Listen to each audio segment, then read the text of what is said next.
Halo teman-teman, hari ini Minggu ya teman-teman. Jadi ini saya sama Pak Su, kita itu mau ke apotek untuk ngambil obat dan juga mau ke mall sebentar untuk menukar size baju yang kita beli.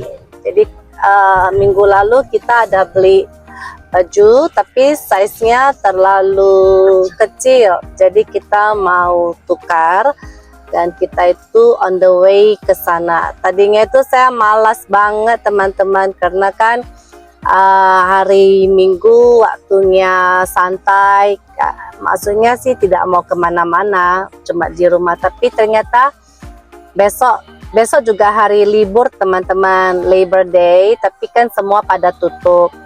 Jadi saya harus ikut karena nanti setelah tukar baju, setelah ambil obat, saya mau beli buah karena di rumah sudah tidak ada buah. Oke, ini kita lagi masuk untuk ambil obatnya Pak Su ya teman-teman. Oh, ada barang-barang apa nih? Oh, lagi sale teman-teman. Bukan, kalau perempuan datang-datang padahal nggak ada planning beli apa-apa. Oh, ini merek bagus ya, lagi sale. Nah,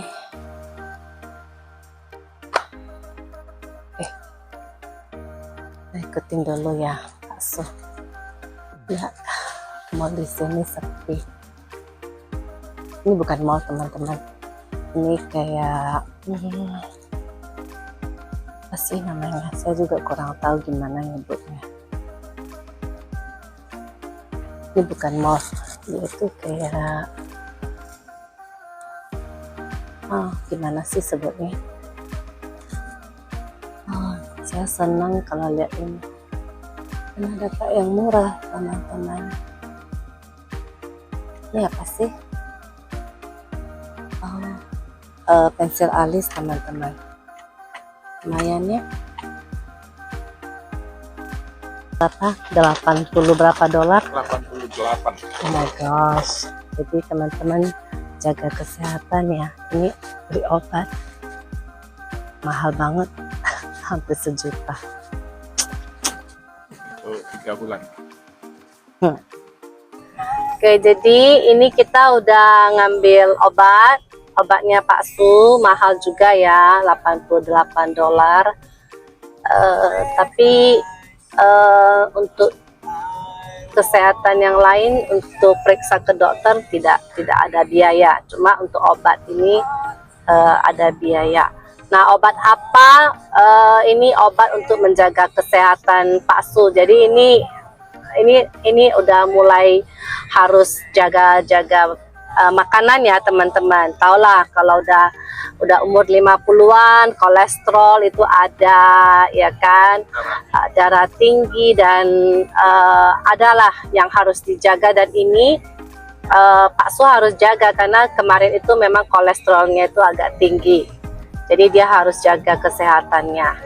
Nah, ngambil obatnya dia itu semacam apotek teman-teman ya. Jadi tadi itu kayaknya apotek deh, tapi mau dibilang apotek, dia juga ada jual kosmetik. Jadi saya nggak tahu gimana jelasinnya. Yang pasti setiap kali kalau kita mau ngambil obat, karena kita itu kan berdomisili dekat-dekat daerah di sini, jadi kita selalu dirujuk di tempat ini untuk ngambil obatnya. Oke, nah tadi itu kita mau ke mall dulu untuk ganti size baju, tapi ternyata Pak Su bilang lebih bagus beli buah karena kan supermarket itu kan tutup sekitar jam-jam 5 ya. Ini kan hari Minggu, jadi hari Minggu itu kan grocery store itu tutupnya lebih awal, jadi kita beli buah dulu. Kalau masih sempat untuk nukar baju, kita tukar, kalau enggak ya kita lihat minggu depan. Jadi kita masih punya beberapa hari untuk nukerin baju, jadi nggak terburu-buru amat. Oke, ini kita mau ke Superstore untuk beli buah ya teman-teman. Yuk ikutin ya. Saya jarang ke Superstore yang ini teman-teman, tapi sebetulnya kalau mau beli buah atau sayur, kayaknya di sini lebih fresh ya daripada di satu tempat yang lain. Ups.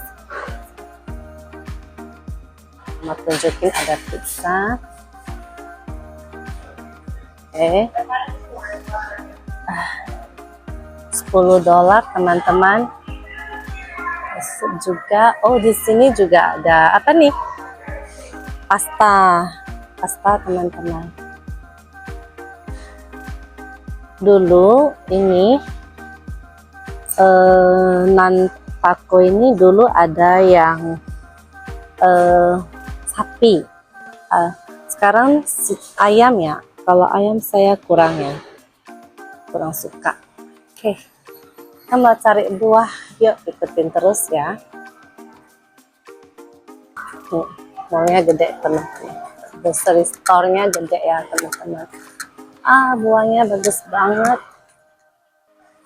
buah. Tapi saya mau beli pisang. Kita lihat yuk daerah pisang di mana.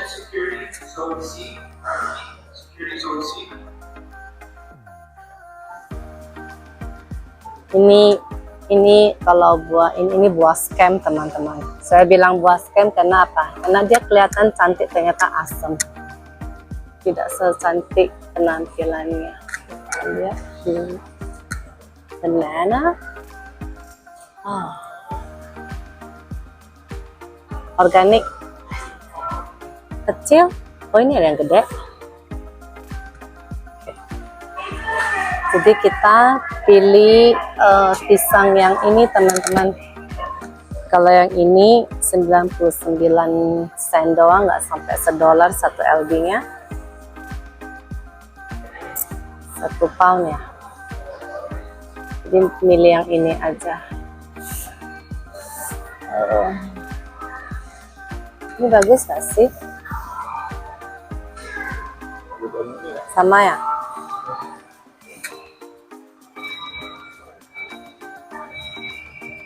Semuanya udah.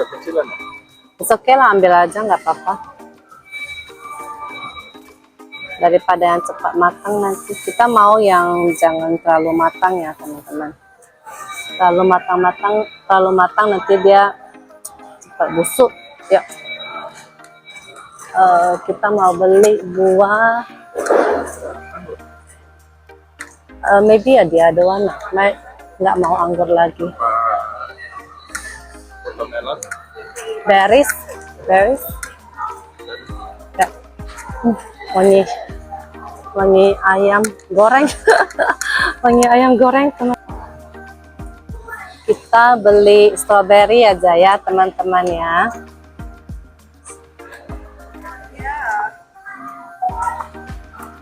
Bagus nggak? Oke, kita ambil satu ya. Oke, kita ambil satu. Hah? This?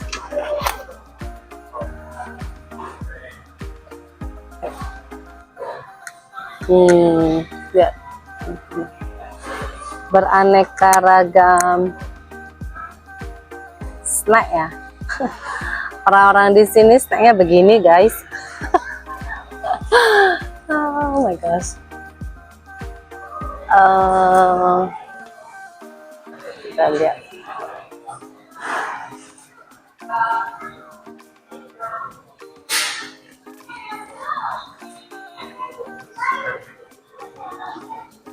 My goodness, kacang panjang teman-teman, harganya mehong sekali. Oh my gosh, $8, gila ya. Tapi sayuran di sini memang lebih fresh ya dibanding ke tempat yang biasa kita pergi. Tuh kan teman-teman, jadinya banyak. Padahal tadi planningnya beli buah. We are in the. It's okay. I can see nobody. It's okay. I'm not used to being in. Halo teman-teman, jumpa lagi bersama kami David Angie. Jadi tadi itu kita sudah belanja dan ternyata yang awalnya cuma pengen beli buah, ternyata belanjaan kita jadi banyak. Jadi ada beli daging, beli kentang, beli apa lagi? Paprika, beli telur, beli keju, beli yogurt. Jadi biasalah ya namanya kalau kita tuh kalau udah punya keluarga, ke grocery store itu jadinya kalau lihat barang-barang, apalagi kan ada yang di sale teman-teman, jadi ya hasil kita belanjanya jadi banyak.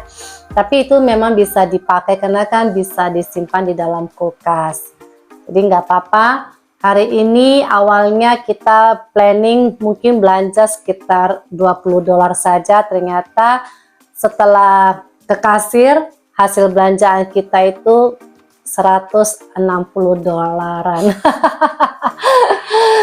Tapi banyak anak teman-teman, dan juga ada keperluan untuk anak-anak daycare, jadi kita selagi ada diskon kita beli, ya kan Pak Su? Ya betul.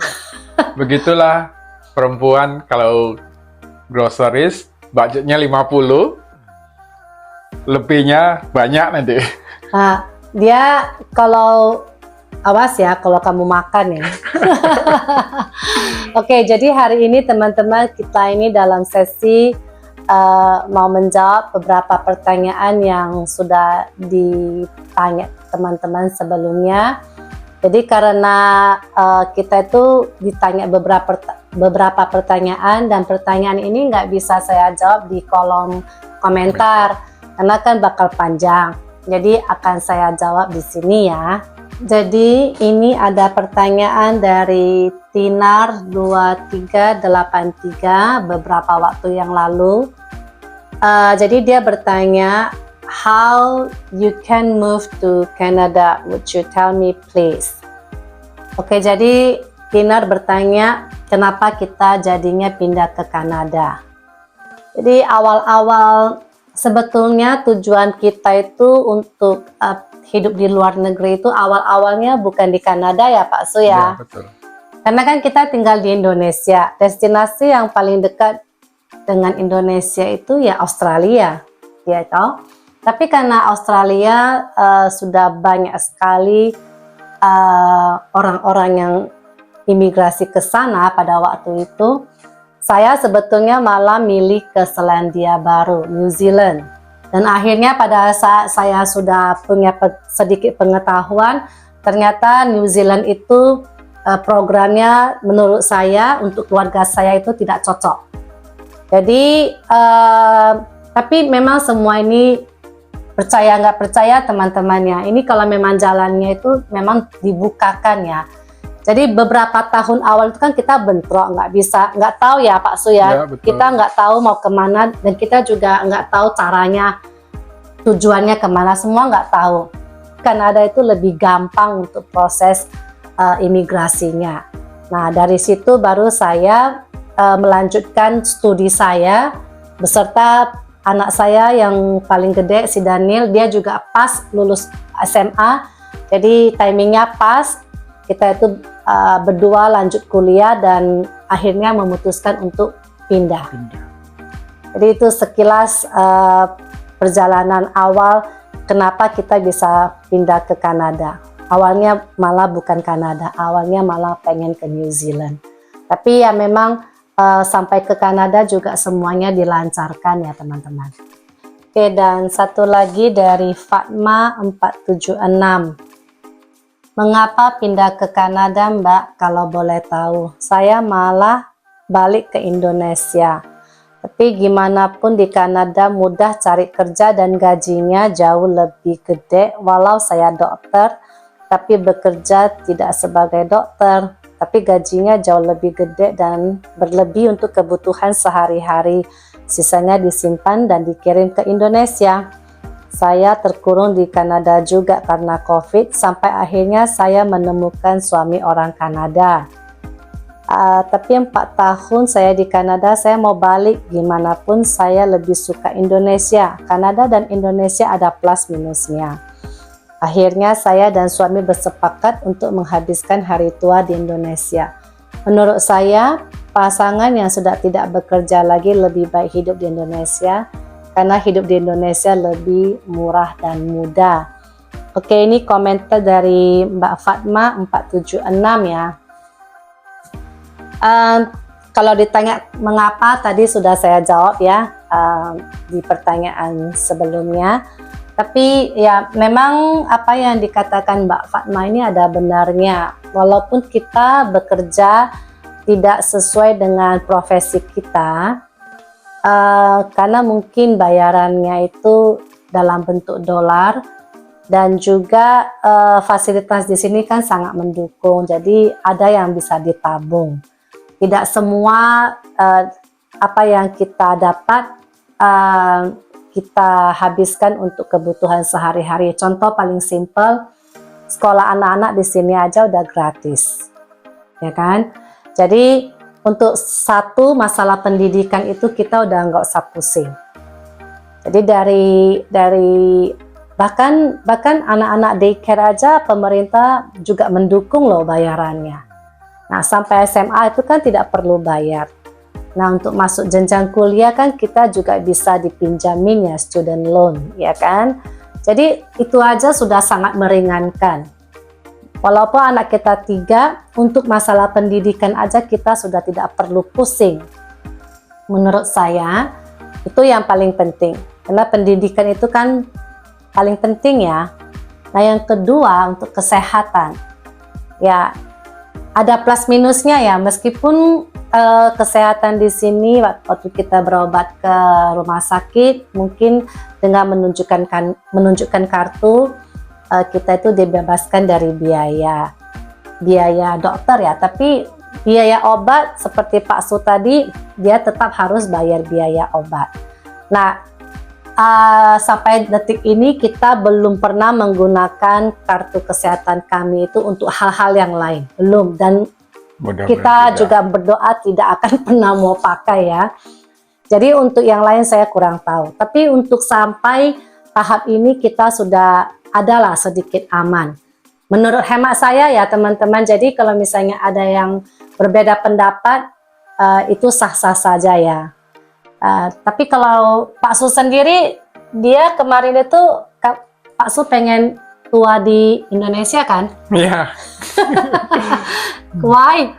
Pengen tua nanti tinggal di Indonesia. Kenapa? Ya karena gimana ya? Kayaknya lebih damai di Indonesia karena keluarga besar kita di Indonesia semua. Nah, ya itu tidak bisa dipungkiri teman-teman. Walaupun kita mengatakan banyak hal-hal positif di sini, tapi kan kita itu dilahirkan di Indonesia. Kita mungkin terbiasa dengan budaya, Ya, betul. makanan, bahasa, ya. banyak keluarga besar, banyak Banyak teman. teman. Jadi masih ada panggilan ya. Tetap masih ada. Jadi bisa saja mungkin suatu saat kita itu balik Indonesia. Jadi kita nggak pernah tahu apa yang terjadi teman-teman. Cuman untuk saat ini kayaknya kita Belum ada plan. belum ada plan dan belum ada keluhan lah selama kami tinggal di sini ya. Betul.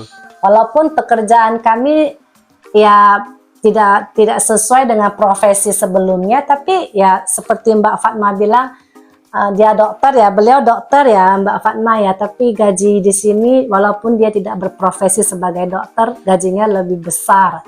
Ya, saya percaya sih kalau untuk itu ya teman-teman.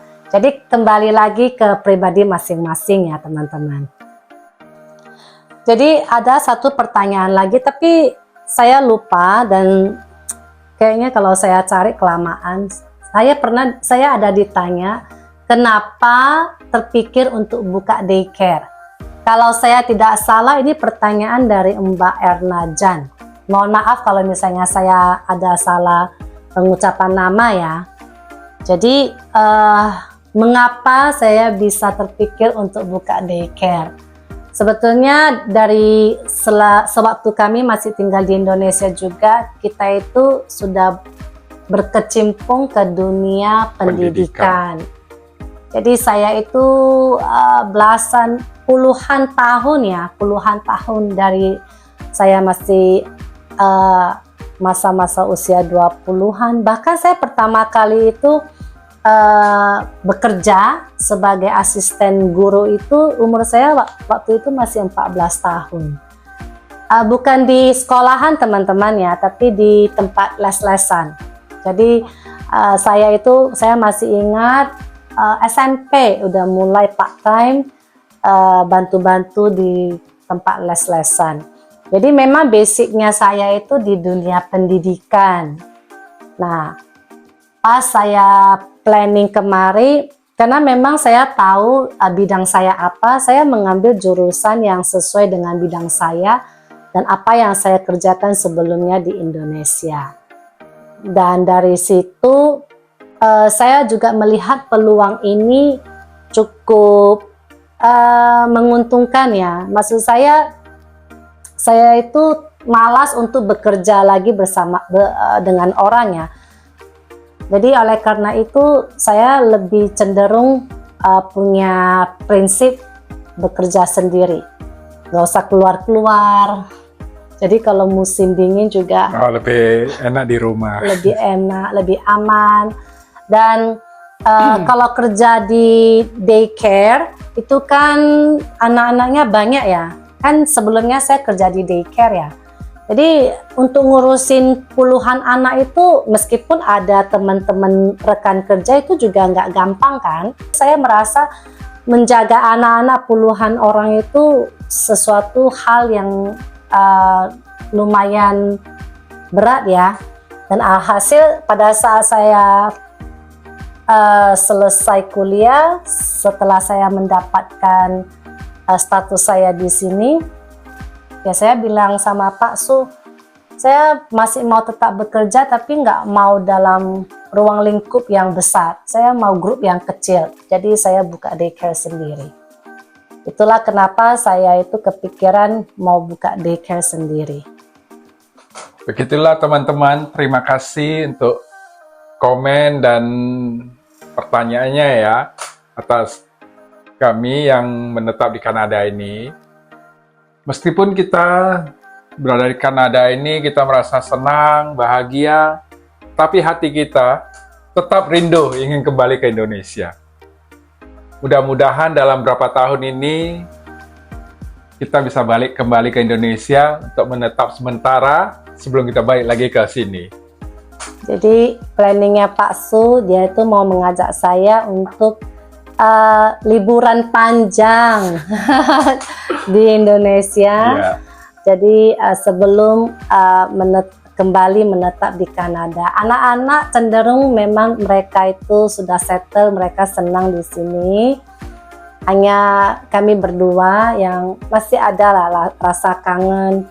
Jadi dia itu mengajak liburan panjang, segimana panjangnya saya juga nggak tahu. Tapi dalam waktu dekat ya Pak Su, kita nabung dulu deh. Betul. Kalau nggak nabung nanti kita balik ke Indo, kita nggak punya apa-apa loh. Ya kan, jadi kita nabung dulu supaya bisa liburan panjang ya. Ya, betul. Ya, jadi demikianlah kali ini video yang kami upload supaya semua pertanyaan teman-teman bisa terjawab. Jadi kalau misalnya ada pertanyaan yang belum saya jawab, mohon maklum ya teman-teman, karena saya itu tidak merangkum pertanyaan. Jadi tapi karena pernah berjanji untuk menjawab pertanyaan, hari ini kita jawab pertanyaannya. Jadi kita pick 3 pertanyaan saja. Kalau ada pertanyaan selanjutnya, jangan sungkan untuk komentar di kolom komen nanti ya. Oke, jadi ikutin terus video kami berikutnya. Jangan lupa like, share, dan subscribe. Sampai jumpa lagi teman-teman. Bye.